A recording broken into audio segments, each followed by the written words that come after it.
Greetings and salutations. Okay, we're back with a little Astrologastor. Um, things are getting interesting. I'm not really sure what's happening. I know that we've angered some people, and there's some confusions. Things are weird, guys. Let's just continue on and see what trouble I can cause today. How many lives I can ruin, wonder if I can ruin my own. We'll see. All's fair in love and medicine, right?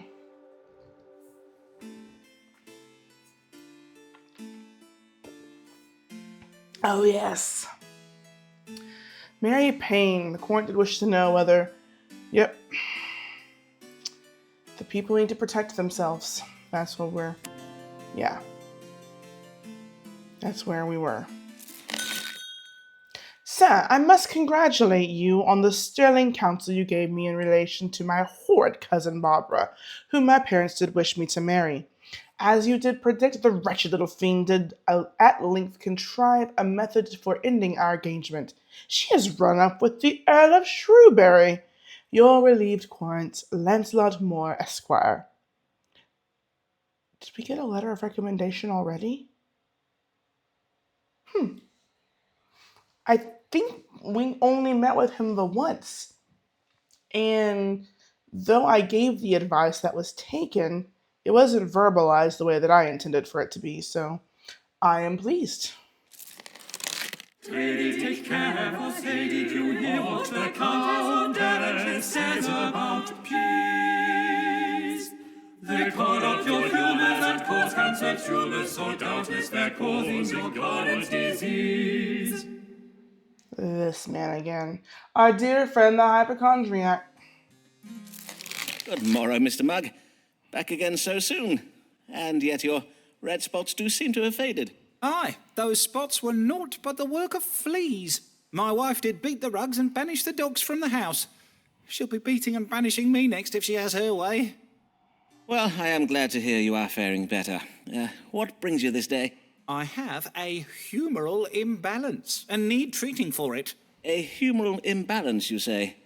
Well, 'tis true that an imbalance of humours can affect a man's mood. For instance, an excess of black bile, which is a cold, dry humour, can provoke feelings of melancholy, whereas yellow bile is hot and dry. I thank ye for the explanation, Dr. Foreman, but I did learn all about humours when I took supper with my friend, Mistress Ollingworth.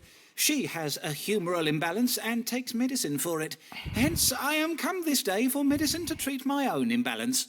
I see. And what mental symptoms are you experiencing? Any unusual or troubling feelings? Aye, very troubling. Why, I find myself a fretting and a pacing all the day long. Even my wife has remarked upon it. Anxiety and agitation. Pray tell, did these feelings begin before or after you spoke with your friend, Mistress Ollingworth? Let me see now.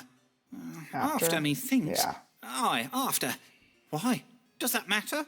Yes, quite possibly. But let us see what these stars do have to say.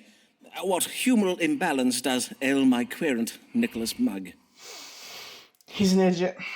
And he's an idiot. Two options. One better say he's hypochondriac, because that's the one that I want. Mugg is mildly choleric. A humoral imbalance of the color can occasion symptoms of anger, impatience, and irritability.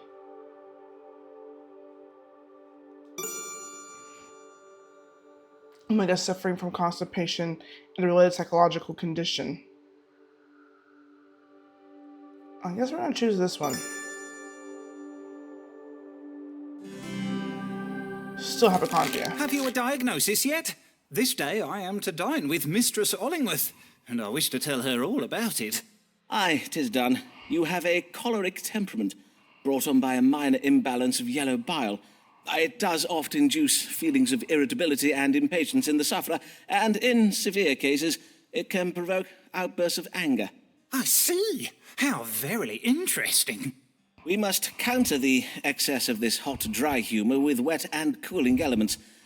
Take this powder of violets and salt and boil it in some water. Then you must drink the infusion once it is cooled. I thank ye for this medicine, Dr. Foreman. But may I trouble you for twice the dose of it? For if the symptoms be what you say, I think my wife had best be taking it as well.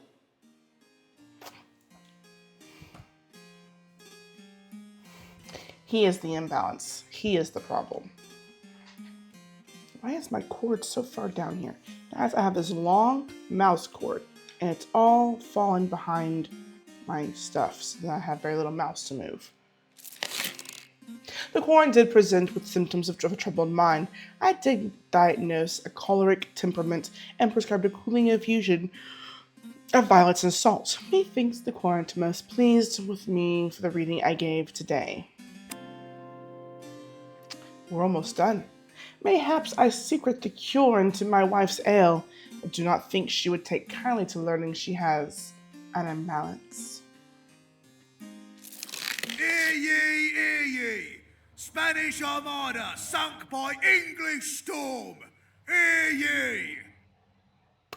Proving once again that God loves England more than our Catholic enemies, the Spanish naval fleet has been defeated by a mighty storm that has been raging in the English Channel for nigh on 3 days. What remains of the Armada has fled back to Spain.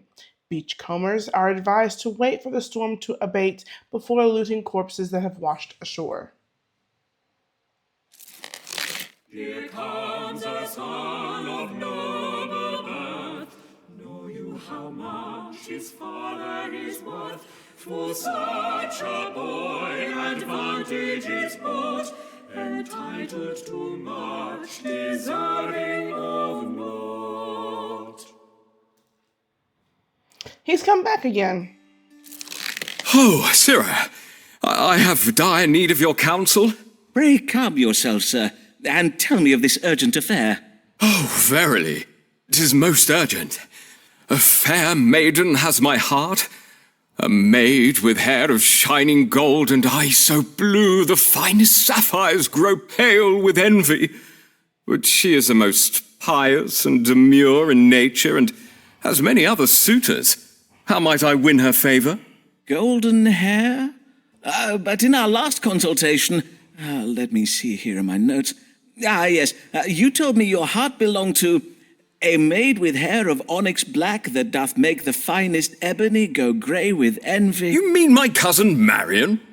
Pish! That was naught but a childish fancy. I bid you, foreman, pray focus on the matter at hand, for if you do not help me win my true love's favour, my bursting heart will tear asunder. Sure. My soul will wither unto... Aye, as you will. Let us see what guidance can be had from the stars. How may Lancelot Moore win the heart of this golden-haired maiden?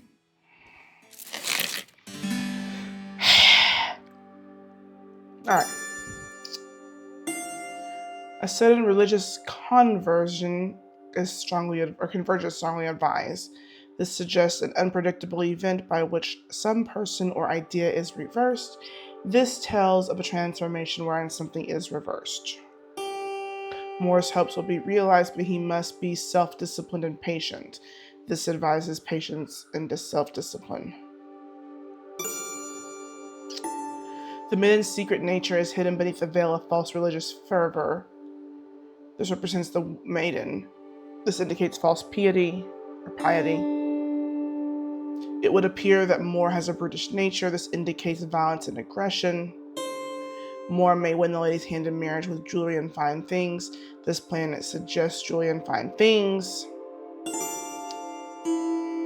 Moore should lie about the size of his fortune, a trifling task for such an oversauced peacockle. What?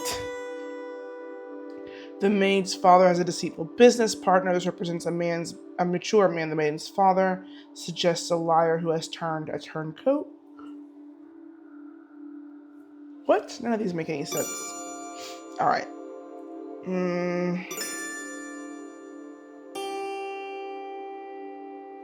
I haven't the faintest.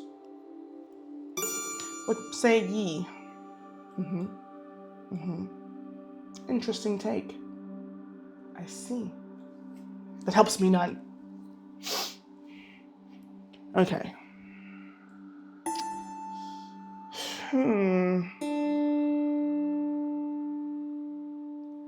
I don't know that he's a violent type. He's an idiot, but I don't know that he's violent.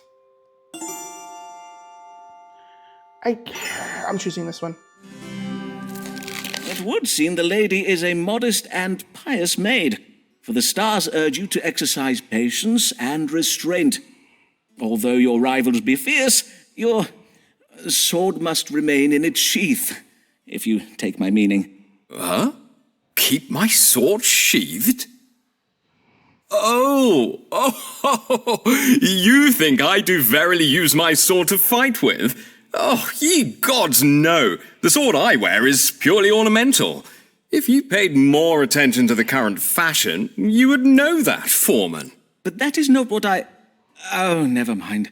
What I mean to say is that your attack on the maid's heart must be spiritual. Have you considered converting to Puritanism? Only temporarily, of course. God's teeth! The heavens advise me to become a Puritan? In truth, this is ill to hear, for black is not a becoming colour on my person.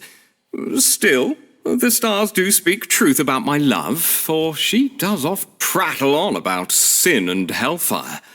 Good day to you, Foreman. I must go at once to my tailor to be fitted for the latest and most loathsome Puritan fashions. Lord have mercy. The Corn did wish to know how he might win the heart of the golden-haired maiden, did advise the Corn to respect the pious modesty of his beloved. However, I fear he has not the wit to grasp my meaning. Methinks the Corn was a little pleased with the reading I gave this day. So thoroughly will I impress the maiden with my puritanism, that she will fall into my arms like a half-penny strumpet. Guys, I hear a cat. Let's let a cat in, shall we? I'm tangled. I'm still tangled.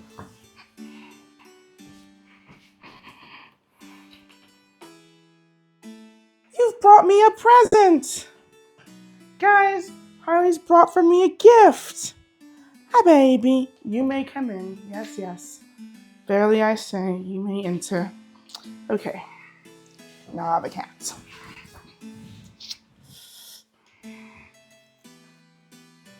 Alright. She is most pleased. Alice Black, she likes a drink. She does care not what you think. Her head may end up down the sink, but Alice cares not what you think. Okay then. Good day, Mistress Black. What brings you? Oh, Dr. Foreman, I have worked myself into such a state that I have urgent need What of is you. on her face? Oh, you have you? Well then, let me just, Yea, I have urgent need of your counsel. I am certain that my husband Blarg is hiding a shameful secret from me. As you doubtless did note from my flushedness of face and heaving of bosom, I burn with the fever of suspicion and curiosity. Indeed, I did remark a fever upon your person, and wish fervently that I may bring it to a speedy resolution. Let us see. What is this secret that your husband, Thomas Blarg, hides from you?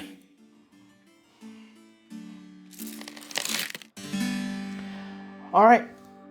Is she the one that is... Oops. Wrong button. Blig. Thomas Blig, is he the... he's the one that's investing all the money into everything. Yes, okay. We haven't seen him in a while. Quite some time. All right. Let's see. It appears Alice is to inherit wealth one day. This represents a woman, her. Alice's husband serves his wife and family well through his frugal management of their affairs. Yeah, it's not A. We know that. The secret relates to the sudden transformation in fortune. Surely this refers to the Spanish treasure expedition Alice's husband invested in. But would it be right to reveal what I know to Alice? I see intelligence, authority. Yea, verily, Alice is impressed by my authority and intelligence. Alice's husband has been carelessly optimistic with the family finances. Alice's husband's business instincts are misdirected. A religious romance. Oh my gosh, it's this one. Yeah, I'm just gonna be truthful. I fear the secret your husband hides is a sudden transformation from wealth to pauperdom. For he has been careless with your family's finances by making a series of bad business investments. Lawks a mercy, that boil-brained chump has ruined us. Upon my virtue, I can hardly bear to think on it. Nay, I cannot even. Say, is that medicinal wine I spy on the shelf behind you, good sir? Prithee, pour your patient a dose of it. Simon makes a fine figure when he reads the stars wisely. Mayhap I stay a while and take wine and a little else with him.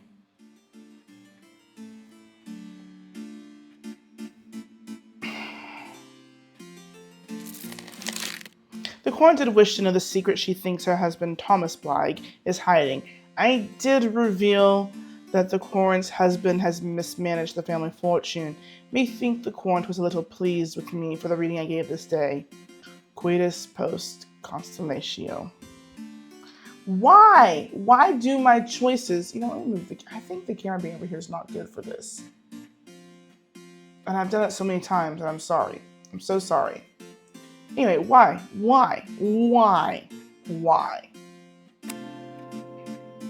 Of all the vices, why must my husband choose greed?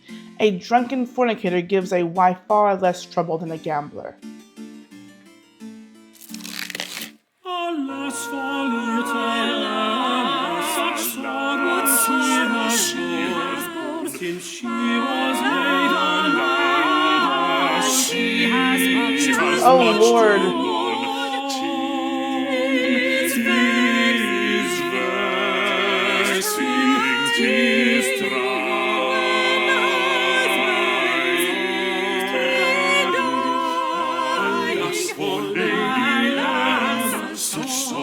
She has borne. Did we tell her husband wasn't gonna die? Do you remember? Where is she? Yeah, I told her it wasn't fatal, that one. Suffering cardiac passion. Okay. Good day, Mistress Delamere. Good day, Dr. Foreman. 'Tis Lady Dyer now. I remarried after poor Mr. Delamere passed. Verily? Oh, I am full sorry to hear of your husband's demise, This is her my third lady. husband. 'Twas his weak heart, as you did warn me. John collapsed and died at a mask ball, for someone, we know not whom, came to the ball dressed as a monstrous spider. Poor Mr. Delamere. He was always so afeard of spiders. Oh, what a ghastly business. You must have been most distressed. Yes, I was. So I hope you will understand why I worry for the health of my new husband, Lord Dyer. Mayhap 'tis naught at all, and yet... And yet you would wish to know so that you may rest easier. Why, of course, my lady. Pray, describe Lord Dyer's troubles to me, no matter how trifling they may seem to you. Well, I have noted that my husband awakens many times in the night to make water. Mayhap 'tis the reason why he tires so easily during the day. And he does oft complain of thirst and hunger, even after meals. Frequent urination, tiredness, dog-like appetite, and thirst. Be there anything else? There is also a small wound on his hand.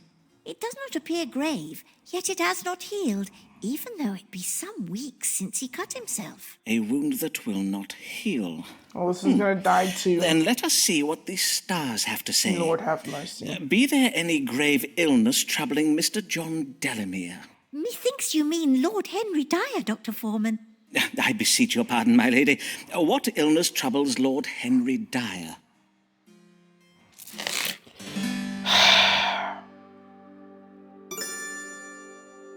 That's what I was thinking. The diabetes. Bewitched. Inflammation, gangrene in the hand. I think it's this one. It seemed Lord Dyer suffers from the diabetes. 'Tis a grave case of it, I am afeard. God mend me. Then how am I to keep my husband from dying of it? Well, the consumption of lettuce seeds and barley water can help, and you must not allow him to take honey or sweetmeats. In truth, I am a little concerned about the wound on his lordship's hand, though it be minor. 'Tis the diabetes that prevents it from healing. Oh, then what should be done about it? Take Lord Dyer to a barber surgeon, where he may have leeches applied to his wound. This will draw out the corrupt blood to hasten the healing. But prithee, be sure that your husband never cuts himself again, for the corruption of blood such cuts occasion in a sufferer of the diabetes, well, they oftentimes prove fatal. Oh, then I shall do precisely as you advised, Dr. Foreman. I thank ye heartily, sir. Good day. Yeah. He's got the beatus. The court did wish to know whether her husband, Lord Henry Dyer, was troubled by a condition that could provoke his death. I did judge Lord Dyer as having the diabetes, and advised her to change his diet and ensure he does not cut himself again.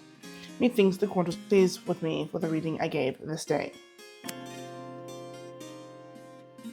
Honey, sweetmeats, cuts.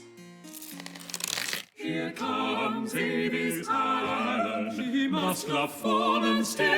Why else would she have come here? Mayhap she's gravely ill. Ah yes, Avis Allen.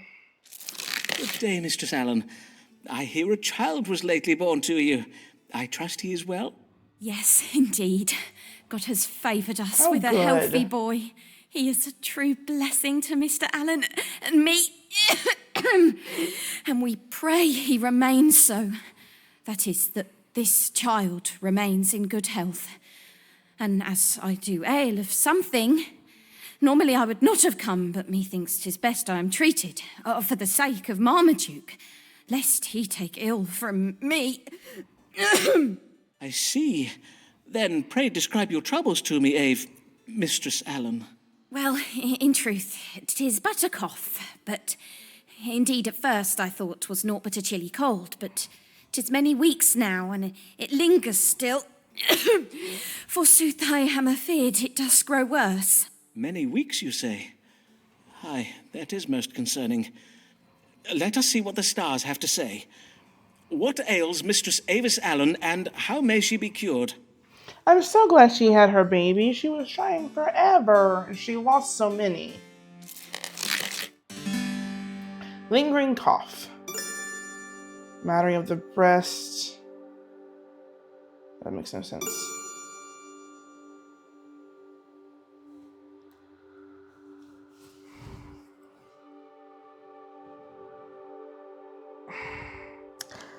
I don't... Does it mean... Ruler of the lungs. Okay, we're gonna go with that. Before I complete my judgment, madam, I must ask a question of, medical relevance. Who is the true father of your... God mend me, Simon! You would plague me with your suspicious fancies even now, in my very hour of need. Have you no thought for my son and my... I am full sick of your jealous delusions. Oh, verily, I should never have come. I will bid ye good day now, Simon. But would you not wish to know what ails you? Indeed, I would. Which is why I will be finding myself another doctor.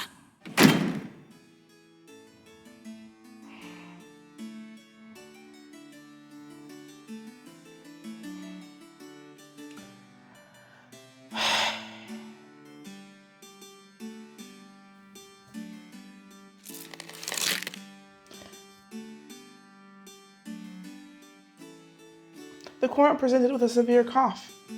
I was too distracted to judge the Miss Torrance illness. Methinks the Court took my advice most ill. Yeah, you did. I'll find myself a true physician, a doctor who has a medical license. I have angered the last two women who I have finished their quests. Like, I have received both their letters, but everybody else, I still have stuff. I have finished these two stories out, and it was two women who I have perturbed most greatly. When the story seems both crucial facts left untold. When the story seems both crucial facts left untold. When Foreman protestis pushed to the testes. Ferraro, Signor Ferraro. Who's a woman? Good day, Signor Ferraro. How may I do you service? How may you do me service, huh? 'Tis the question, is it not? I do hear you offer many different services, huh? Not just in medicine, for you are a dottore of a special kind. One who gives answers to all the problems, see? Forsooth, 'tis true, Signor.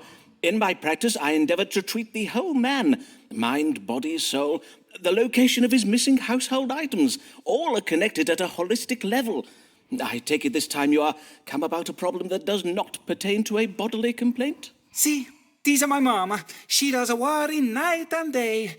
She say, Riccardo, you must go to the wise man who reads the stars and have him tell you what your future holds. I say, Mama, if it'll make you happy, I will go to Signor Foreman and ask him. I see.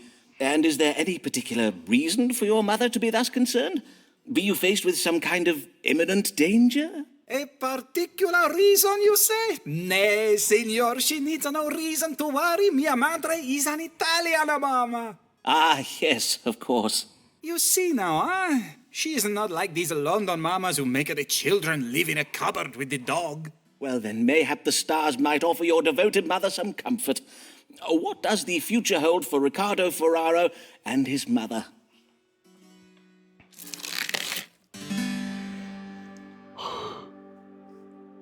Two options. Our relationship with Signor Ferraro is about to undergo a sudden transformation. That seems fair. Is not being honest, and soon his deceptions may be discovered. Holds responsibility at a learned... is an authority figure who holds a position of responsibility at a learned institution. A young man who is in a relationship with Signor Ferraro's mother is a hypocrite and who will betray her. Ferraro will one day inherit an agreeable sum from his mother.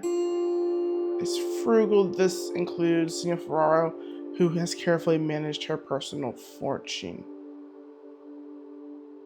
Signora Ferraro.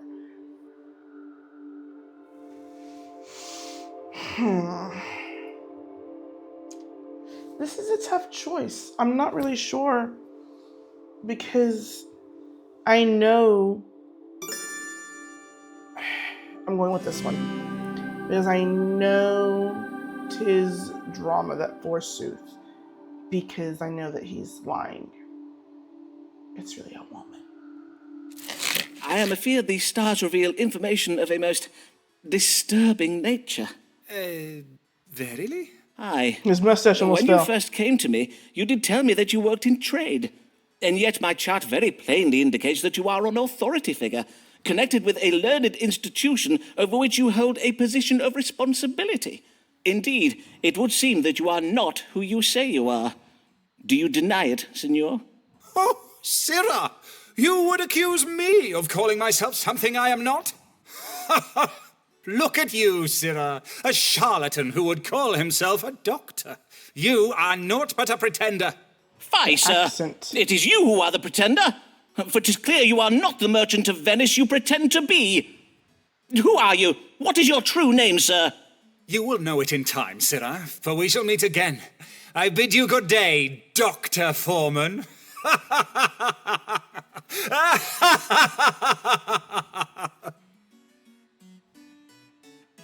Well, that was a thing. The Corn did wish to know what the future holds for him and his mother. I did accuse the Corn of being no merchant, but a man who holds a position of authority over a learned institution. He thinks the Corn took my advice most ill.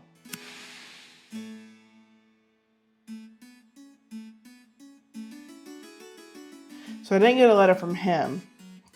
I bet he works at the school with the doctors. So it's not a woman. Why? Why would it make us think it's a woman?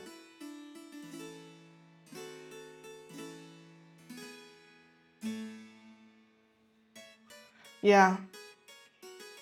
He's got to work at the school and he's getting information on him because he's doing things illegally. Sir, it is with much sorrow that I write to inform you of the death of my dear wife. These 2 days past, her new doctor could not save her, even though he held a medical license and was thus highly skilled. Although you were no longer my wife's doctor, I am grateful for the kindness you have shown Avis over the years, and I know she was too. Indeed, she spoke of you in her final words, saying, "Oh, Simon, forgive me, Simon," or something of the like. Doubtless the expression of guilt was in reference to a bill for your services that she had not yet settled. How like my poor wife to have been thinking of her obligations to others until her very last breath. I enclose with this missive the sum of 1 shilling and beg your forgiveness of late payment. Your most assured friend, William Allen.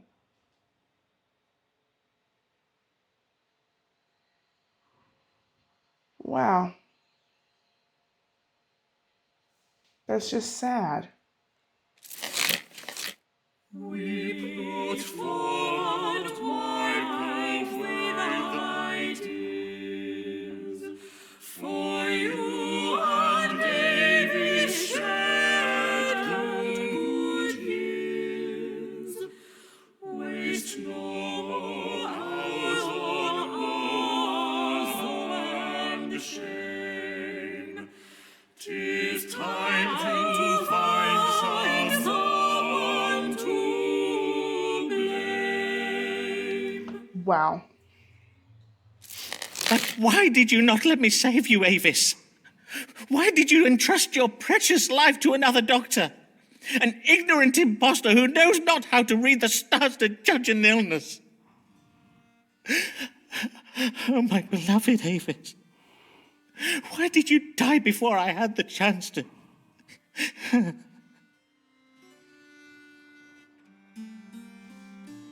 I mean, he loved her, which was wrong, and was not the done thing.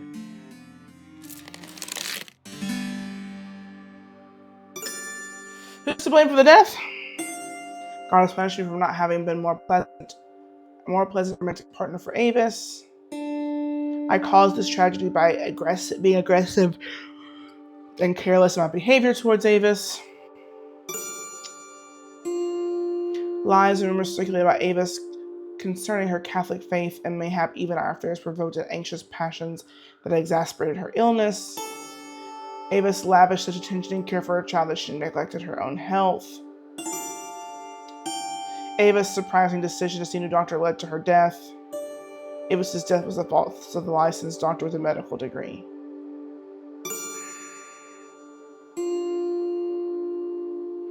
I don't think there's a punishment.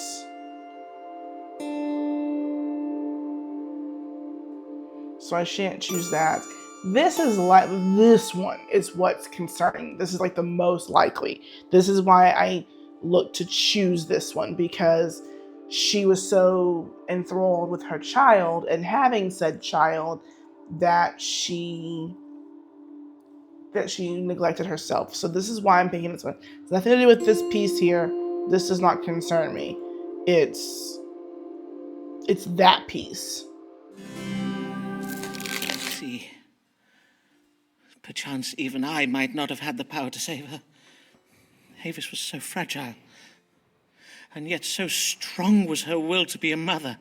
She sacrificed what remained of her vital spirits to bear and nurture her child. Oh, Avis, how I wish I had been there to comfort and care for you in your final hours. It's sad. I liked Avis. She was one of my favorite ones to tend to, even though their coitus was concerning. What the?